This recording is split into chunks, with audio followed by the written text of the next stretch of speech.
کہ رسول کریم علیہ الصلوۃ والسلام نے ایک بندے کو سنا یقول، مجھے دعا مانگ رہا تھا، اللہم انی اسألک تمام النعمہ، اے اللہ میں تجھ سے پوری نعمت کا سوال کرتا ہوں۔ یعنی بندہ جب اللہ سے مانگے، ٹھیک ہے نا، ایک بادشاہ کے پاس بندہ جائے اور کہے جی کہ مجھے ایک روپیہ دے دے، تو بادشاہ کی قدر نہیں کر رہا نا، وہ بادشاہ کے پاس گیا ہے نا یار۔ تو جب بندہ اللہ سے مانگے تو پھر دنیا اور آخرت کی بھلائیاں مانگے۔ یہ نہیں ہے کہ وہ یعنی یہ کہے کہ یا اللہ میرا فلاں بندہ بیمار ہے، اس کی جگہ پہ مجھے بیمار کر دے، اس کو تندرست کر دے۔ اللہ تعالیٰ تجھے بھی شفا دے سکتا ہے، اسے بھی شفا دے سکتا ہے۔ تو بندے کو چاہیے کہ جب وہ اللہ تعالیٰ سے مانگے تو اسے محدود نہ کرے، اللہ کی شان کے مطابق مانگے۔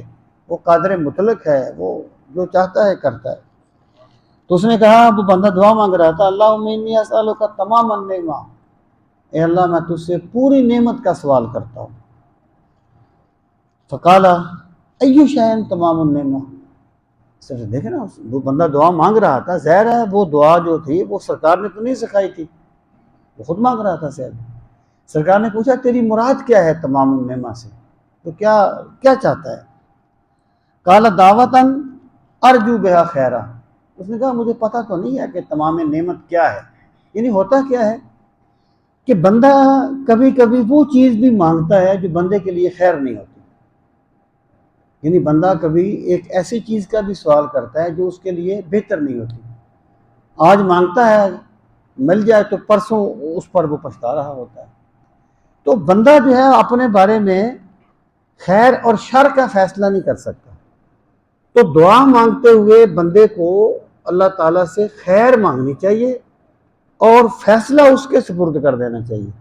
یعنی ایک فیصلہ ہے، ایک کوئی چیز ہے، تو بندہ یہ نہ کہے کہ یا اللہ مجھے لازمی طور پر دے، بندہ یہ کہے یا اللہ اگر جو میرے لیے بہتر ہے تو مجھے یہ عطا فرما دے، ورنہ اس کا بدل مجھے عطا فرما دے جو میرے لیے بہتر ہے۔ یعنی بندہ خود جج نہ بن جائے بلکہ فیصلہ اللہ تعالیٰ کی ذات پر چھوڑ دے۔ تو اس صحابی نے کہا کہ میں ایک دعا مانگتا ہوں، یعنی مجھے پتہ تو نہیں ہے کہ تمام نعمت کیا ہے، لیکن یہ میں جانتا ہوں کہ تمام نعمت اللہ کی بہت بڑی رحمت ہے۔ وہ ایک دعا ہے ارجو بہا خیرہ، جس کے ساتھ میں اللہ تعالیٰ سے خیر کا سوال کرتا ہوں، خیر کی امید کرتا ہوں۔ فقالا، تو رسول کریم علیہ الصلوۃ والسلام نے فرمایا، ان من تمام النعمت دخول الجنہ، کہ تمام نعمت میں جنت میں داخل ہونا بھی شامل ہے۔ یعنی آپ نے یہ نہیں فرمایا کہ جنت میں داخل ہونا ہی تمام نعمت ہے، تمام نعمت دنیا اور آخرت کی بھلائیاں ہیں۔ آپ کا مطلب یہ تھا